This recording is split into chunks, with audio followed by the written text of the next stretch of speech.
LSD is an icon of drugs and has a long and significant history. The only addictive property in LSD is the very powerful pleasure principle factor. There are very few people who say they were or are addicted to LSD. LSD does not have physiologically addictive properties. Abstinence from prolonged use does not cause withdrawals. However, abrupt cessation of anything we participate in frequently or consistently will cause its own brand of withdrawal. LSD intensely interacts with brain neurons and therefore neurotransmitters, a highly complex part of our constitution. The only reason we can button our shirts or put a water in a glass to drink is because we have neurons that have been trained to coordinate these actions. Trust me, as a guy who had a severe neuronal brain injury, I tell you that our brain neurons are essential to everything we do, from picking our noses to speaking, to comprehending absolutely everything we experience, to walking, humming, chewing gum, and everything else we take for granted. We have over 1 billion neuronal connections, and each one has nearly 10,000 tasks it manages. Damage just one and you just don't know what you may never be able to do again. If a single neuron is damaged or removed, it can be potentially catastrophic, depending on that neuron's duties, so be careful. LSD and all psychedelics interact primarily with serotonin receptors and transmitters, increasing flow and receptivity of this happy molecule transmitter. Serotonin is the neurotransmitter that is secreted and received within our brain when we feel happiness, peace, fulfillment, and positive enlightening perceptions and feelings. Remember that our brains are the machines of our minds. The brain is the material apparatus of the mind, like our TV is a receiver for image frequencies. The TV is not the producer of anything. It simply is the tool that is used to receive and display transmitted frequencies. Similarly, the mind is the real perceiver and manufacturer, whereas the brain is just the apparatus or tool.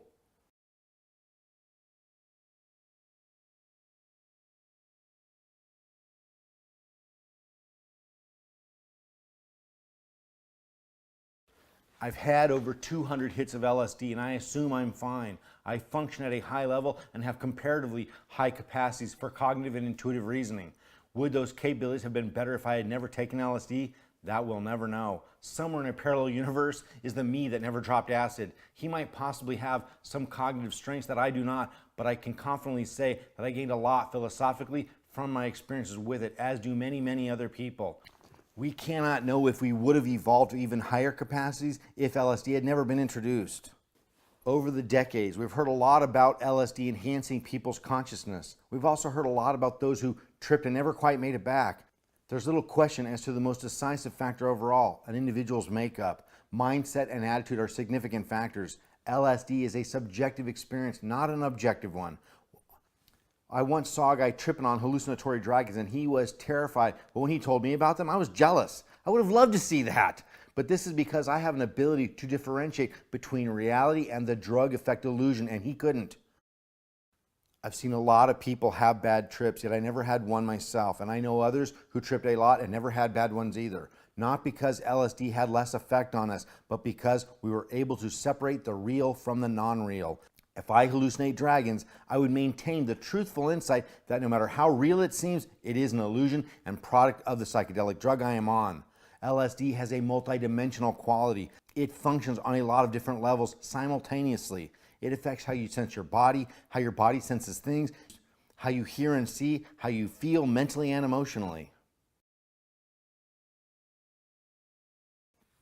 LSD sells for about $7 to $10 a hit. It is typically sold on blotters. LSD itself is liquid and a drop is placed onto a small postage-sized stamped piece of paper, which is then placed upon or under the tongue for 20 to 40 minutes until all the LSD is absorbed by the saliva into the tissues.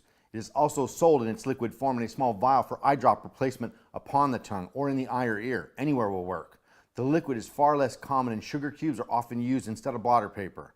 Rumor has it that Jimi Hendrix had blotter tabs placed under small medallion-sized pendants on a necklace. He would work up a sweat while he played, causing the acid to be absorbed through his skin.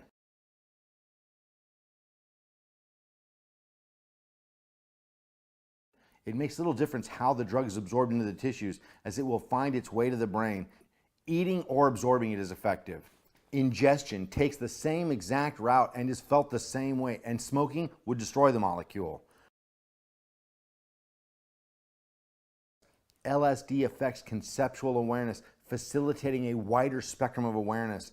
Anything can seem to have its own personal meaning beyond its mundane appearance.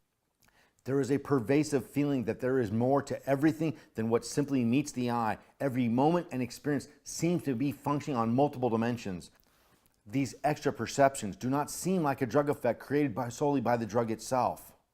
These extra perceptions seem real, as though the drug has actually made you more perceptive and aware. While on LSD, the mundane seems to have meaning beyond our five senses. A rare and unique quality of LSD is the experience of synesthesia, previously explained in the psychedelics section. This is an example of how LSD seems to expand our perspectives. LSD is sensitive to frequencies of reality that are always there, but we normally lack the skill to tune into. Ordinarily, we're ignorant to these frequencies and unaware these frequencies are options, like a radio with limited bandwidth compared to a new, better radio that can tune into new stations that are always there. But the old radio simply could not tune into. LSD does not manufacture or create these frequencies, it accesses them. While present in our brain, LSD retunes the brain-mind apparatus to these existing frequencies, and once gone, the typical human brain mind is not trained to tune into these frequencies on its own. I am of the strong opinion that the human brain mind can be trained to experience these other frequencies of reality organically. LSD accesses many frequencies, and some are not peaceful, cathartic, or beautiful. Because LSD is a component of this mundane world, it is convoluted, impure, and has many misleading and defective features as well. The so-called positive and beautiful features of LSD are only parts of its personality. The very best people you know or have heard of still have the capacity for some negative and annoying qualities. Me too. LSD is no different. It is not merely our inability to trip on it perfectly that makes it sometimes unpleasant or even scary. It has its dark side, as everything does. So if it doesn't permanently delete our ignorance, how did it earn its reputation for having a qualitative and potentially permanent shift in our consciousness? Though the extra-dimensional awareness vanishes once the drug wears off, there is a copious amount of residual understanding left over. You remember. This broader view of reality has been partially installed. You can no longer experience these dimensions, but you remember what they were and how they felt. Once we absorb back into the usual frequencies of life, our more ignorant perceptions reset, but the new reality download is still subtly there. While it can be profound, it is still a drug. If LSD were actually a facilitator of an enlightened state, we would only need the drug one time to experience those levels of reality permanently. LSD mimics quasi-enlightenment, which is why many are drawn to using it to find some central truth to their lives. However, LSD is part of this material world, and the material world is dense and flawed. Neither the world nor LSD are pure expressions of ultimate, essential, pure reality. Think of it like looking through a window at a perfect and beautiful landscape of nature. The scene through the window is truly real and beautiful, but your view of it is slightly obscured, modified, and marginalized by the glass.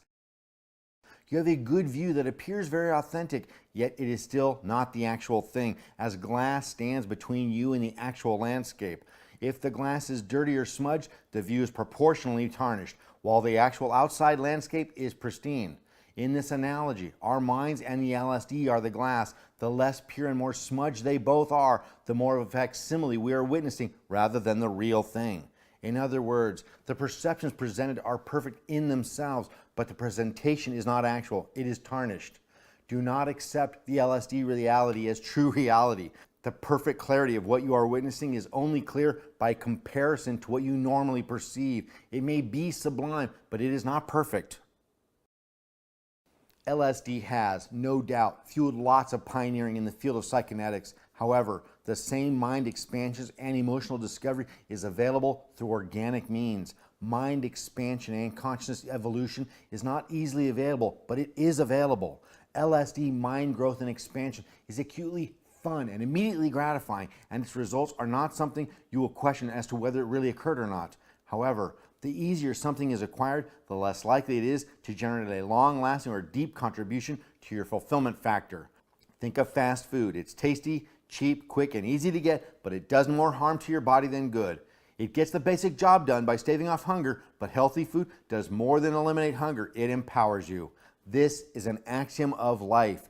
Few things, if any, are easily attained and substantially fulfilling. Reward is proportionate to effort. No pain, no gain. This may explain why a disproportionate number of lottery winners end up broke. This axiom indicates that LSD's benefits are proportionate to the effort and sacrifice invested toward it. I don't care how hard it was to score or even to endure your LSD trip. The ease of attaining an experience is proportionate to the long-term benefits and authenticity of its enlightening qualities. The LSD experience does indeed take commitment and work, which is why it does have at least a fraction of real, positive, quasi-enlightening features. To put it into perspective, let's compare it to a narcotic as earlier defined, e.g. heroin and meth. These drugs are very easy to acquire and administer, and their experience is nearly all pleasure. Comparatively, they give no reveal and teach little to nothing. Consistent with this axiom, LSD is a comparatively bigger commitment, and therefore it does indeed teach and reveal more than a narcotic does or can, but it still cannot and does not provide you with actual enlightening experience. It provides a fractional glimpse, but not the actual thing. LSD is lysergic acid diethylamide, which is a molecule synthesized from ergot, a rye mold. It was discovered accidentally by Swedish chemist Albert Hofmann on April 16, 1943. While he was trying to develop some respiratory medicine, he isolated a rye mold molecule and some was absorbed through his fingers, causing our first modern documented acid trip.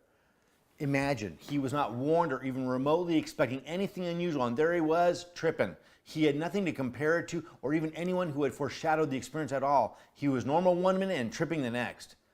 Dr. Hoffman enjoyed the experience and felt it was a life-changing, paradigm-shifting experience. This practical laboratory chemist felt he was experiencing something profound and meaningful. His scientific nature got the best of him, and so he began to experiment and document his trips. 3 days later, on April 19, 1943, Hoffman deliberately administered the molecule and recognized the psychiatric, philosophical, and quasi-spiritual potential of the drug. This day is now known as Bicycle Day, since Hoffman rode home on his bicycle in a psychedelic state. He is a central figure to the psychedelic counterculture revolution.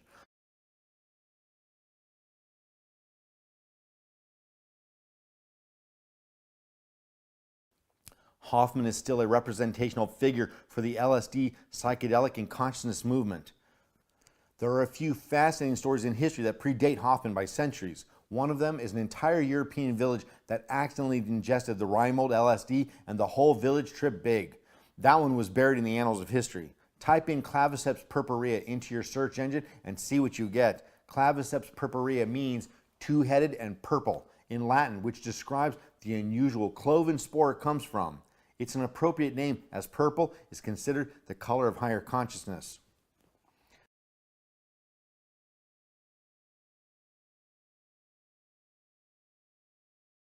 LSD is inexpensive and easy to ingest. It currently costs about $10 a hit, a tab, and a hit will provide approximately 7 to 10 hours of entertainment.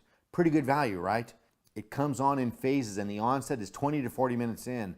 The first recognition is a feeling of surrealness. You sense that things are changing, but there's no clear way of defining how. Does it feel good, bad, high, low? Reality begins to fray and becomes less familiar on the edges. If the trip is shaping up positively, the feeling is one of a separateness from reality, as though you are becoming witness to the reality you're a part of. You can interact with the circumstances of reality, talk to the people you're with, handle objects, etc., but you begin to suspect that you are no more real than the objects you're handling or the conversational words being said. You are a feature of reality, an objective observer, and yet somehow a subjective component too. As it intensifies, waves of consciousness are influenced by the circumstance or features of this emerging reality. You may spontaneously feel unified and harmonized with the people and events around you, and quickly these circumstances can modify to something undesirable and awkward. Your personal perceptions do not seem to remain in the confines or realm of your own mind. Your perceptions now seem to be a part of the fabric of events and circumstances of the reality you're experiencing. Sound offbeat and ambiguous? I'm sure it does. That's the sort of thing I'm talking about. A peaceful and accepting personality type will cope well and flow with these feelings of unfamiliarity and not judge them.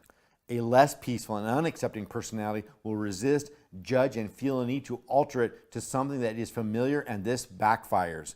Overall, there is a flow to an LSD trip, and the acid itself gives the impression of being a mentor or a guide. It seems to be a concerned and guiding force during its presence, almost like an emissary of this foreign land you're visiting, offering to take you under its wing and show you around. It also gives you the message that if you choose not to respect it, choose to ignore it, or try to one-up it with pride, ego, or vanity, it will assert itself and remind you under no uncertain terms who is really in charge and who is really the visitor. It can be challenging, maybe even irresponsible, to evaluate or expand on this drug's experience from a purely clinical point of view. Acid reaches your mind, not just your brain. It is easy to categorize it as a merely chemical event, yet it is experienced upon so many varying dimensions and levels, it is irresponsible to discuss it purely on clinical terms. To truly discuss its potential and overall experience, we need to take those mind dimensions and levels into serious account to report honestly. Reality is what you perceive, so therefore it makes little to no difference as to the mechanics creating those perceptions. Knowing the mechanics can help you cope with unwanted or negative facets of it, but it does not make them less real. Ask the guy who was seeing those dragons. Even when he began to accept that they were not real, knowing that did not make the anxiety or their presence vanish. They were real to him. If good or cool things happen during an acid trip, they are unusually sublime. If bad or awkward things occur, they are categorized as sinister or a deliberate feature or symptom of the bad trip itself. In other words, either type of experience is exaggerated. Everything seems to have meaning, and as if there are no coincidences. I suspect everyday reality has the same quantum quality. Everything does have meaning and adds up to some bigger, greater message or awareness. Everything happening is connected to a greater truth or reality. However, our limited human perceptions miss the clues and connections routinely. Acid opens up whatever psychic centers are needed to begin to see composite wholes. The drug seems to awaken otherwise dormant mind functions so we can see and sense the connections that are always there but that our regular material mind does not perceive. Unfortunately, those extra senses and perceptions can backfire. Sometimes there's safety in ignorance, and sometimes there's a shock when the ignorance is threatened and the truth is in view. Sometimes we'd rather not know. The needed attitude during an acid trip is one of acceptance. In truth, nothing is good or bad until thinking makes it so. Acid seems to widen the lens and pull the camera back for a much wider view, not the whole view, just a bigger view than we are accustomed to processing, giving a glimpse of objective reality.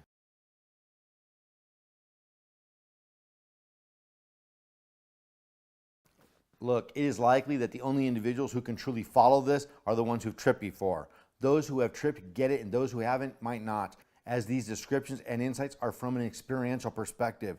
These concepts are sensible and logical, I assure you, so please don't blame this author or yourself if this seems too abstract to process thoroughly.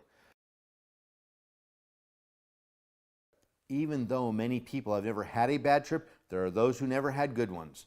Your mind, mental makeup, attitude, and personality are the underlying cause of the quality of your trip. Please don't assume that since you understand what's being explained here, and because you think you have an insightful and philosophical character, you will be fine and immune from a bad trip. It is unlikely that any of us truly know our true natures and characters. You might be right, but you might also be an ignorant dummy and tragically wrong. One of the hallmarks of being an ignorant dummy is that they are usually the last ones to know who they are. Any attempt to control or manipulate bad trip feelings or events will backfire, creating even more dimensions and layers to the feelings of uncertainty and awkwardness until they loom heavy and intimidating. If we resist and reject the unfolding awkward feelings, they become more consuming and grow into intensity. Fear or contempt seem to feed and nourish feelings of fear and contempt. It is recommended to try to find a mental space of acceptance, not one of resistance. The drug is powerful and seems to respond well to any threats to its overall agenda. LSD's nature is on the end of the spectrum where peace, love, and acceptance is, making it best to try to join it, not beat it. There is no antidote. LSD will run its course, and there's nothing you can drink, eat, say, or do that's going to hurry it up. There is no option but to endure the whole duration. You cannot dilute its duration or intensity. The only power or choice you have is one of perspective and endurance.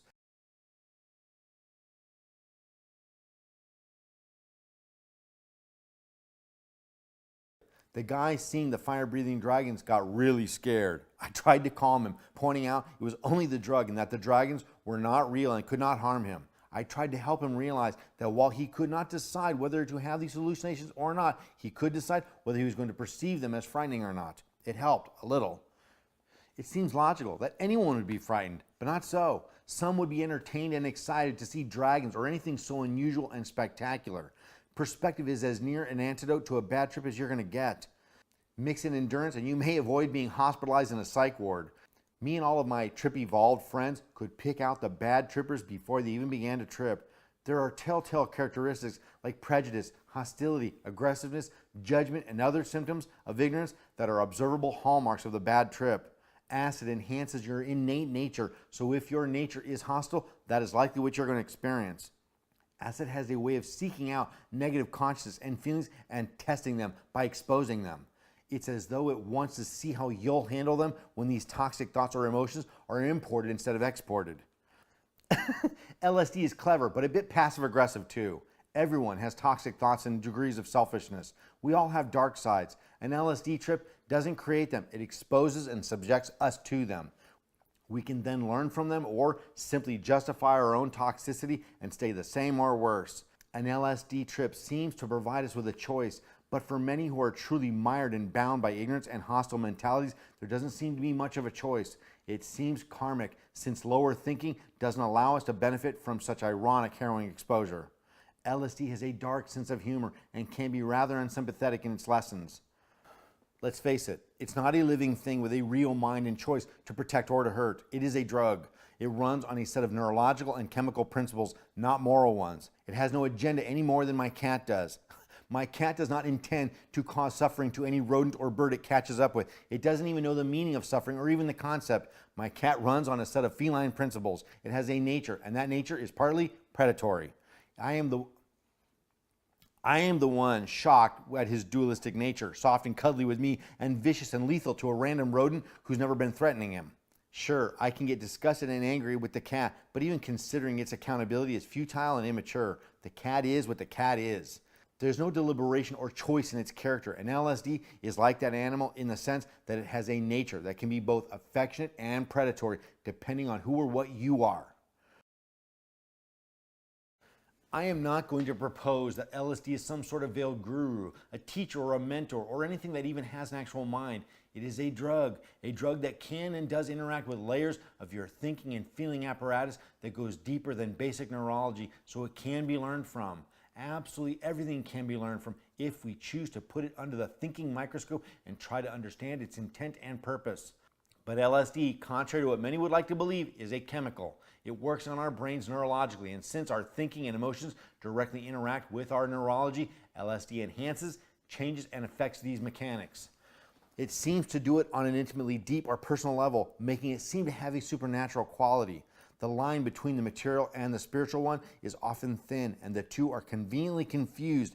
Don't blur the lines. There is the material, which is everything that pertains to and is made up of the material dimensions, and then there's the spiritual, which is beyond material and not part of it either.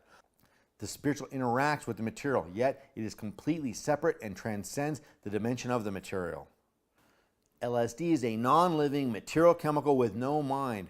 My physical body is also material, yet it is living material, as I have a mind that transcends my physicalness. LSD does not have a mind, neither does the weather or any other component of material phenomenon. However, it seems imperative to accept and to perceive that everything in the known and unknown world is a part of a superconsciousness. Call it God, call it the universe, call it fate, call it what you like, as the inference is that everything within reality is integrated and has purpose to its existence and a relationship with every other thing, no matter how remote. At some point, even an atheist has some unusual set of circumstances that triggers him or her to say, that was weird. Sorry, but if you're a true atheist, there's nothing weird or meant to be. There are merely coincidences. An atheistic world is random, and if you think something can be destined or fateful or meaningful, then you'll have to turn in your atheist membership card. Everything, from LSD to my cat and the weather, is in control of, influenced by, and subjected to a massively, harmoniously integrated whole of existence. Therefore, it is possible that this material chemical is ruled and governed by some sort of consciousness somewhere, but LSD is not alive. It may be managed by something that is alive and conscious somewhere, as all things are, but it is not alive. The paradox stated here is that it can indeed be a lifeless, mindless chemical, yet can teach, reveal, and interact. It is not superconscious, but it is a tool that is utilized by our higher consciousness or some sort of superconsciousness. LSD is a chemical that may exist as a tool of perception and surrealism. While drugs and drug experiences cannot justifiably be categorized as spiritual, some can be categorized as mystical, as it's been defined earlier in the spirituality and recovery section.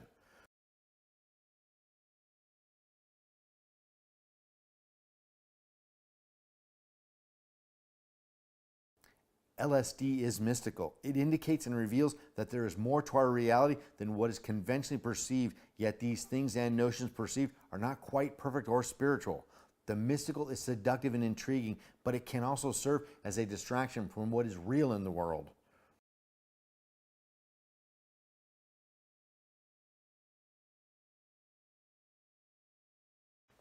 If you have had serious trouble resonating with this chapter's seemingly contradictory explanations of the acid experience, you might not have the wide-angle vision that resonates with LSD.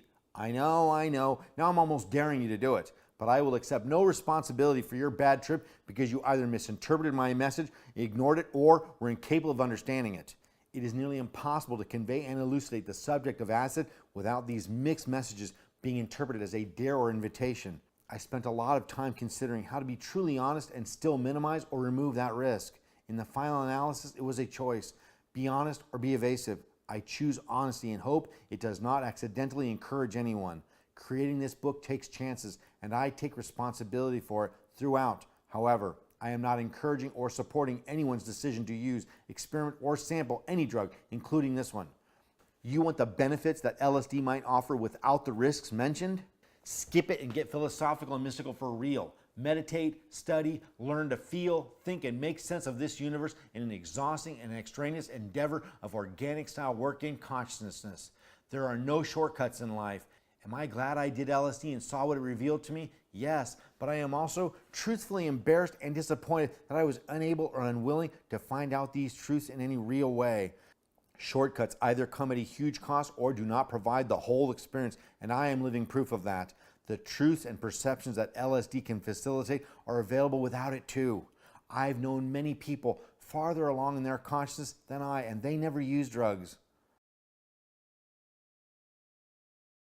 Some insist on taking massive quantities or having multiple back-to-back LSD trips. I've done a bit of that too, but it didn't evolve me any further along. The exposure to the trip with an attitude of respect and thought was the right formula for it. Nothing excessive ever works, and we cannot allow our greed to make us short-sighted and reckless. People I've known who did those massive amounts and consumed it like candy had serious pathological flaws already, and those defects got worse due to the LSD abuse. Acid didn't make them reckless, their recklessness made them do LSD recklessly.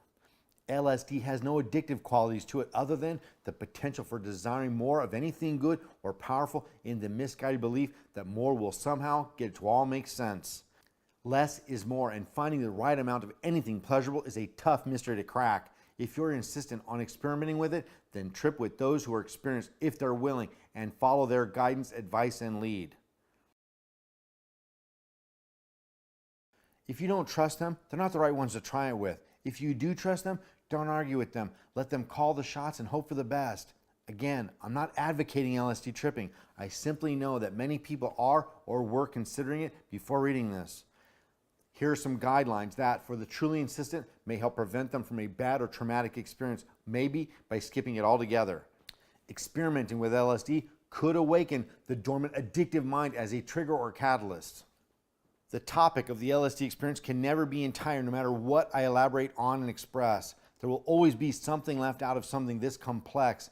I apologize to those who want and can see a need for other pertinent insights about LSD, and also to those who think this is too much or too vague. This drug has a wide range of potentially good and bad experiences. In the interest of other subjects, we have little choice but to leave it here.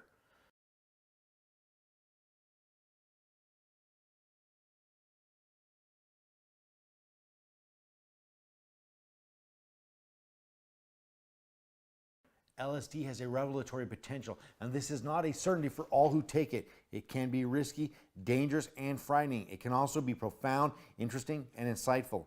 Don't forget disturbing and traumatic. The chemical itself seems to have no physical dangers for the average healthy individual without brain or mental injuries or disorders.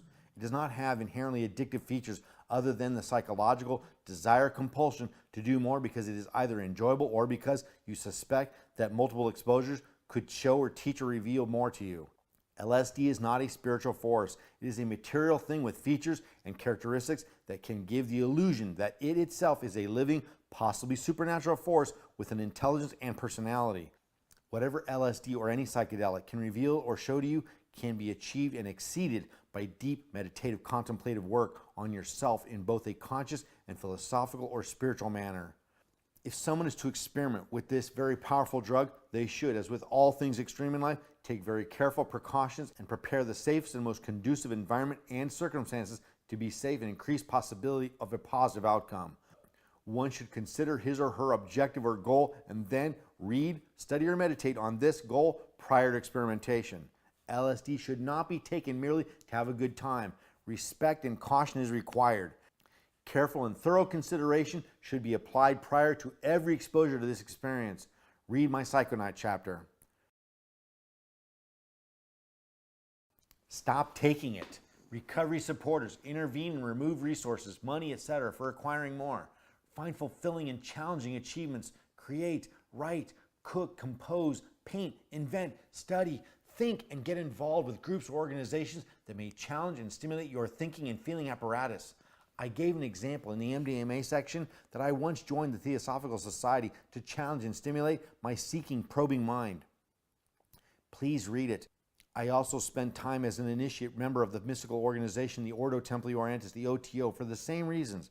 I'm not advocating them or any other mystical group or religion, and I no longer participate in either of those organizations.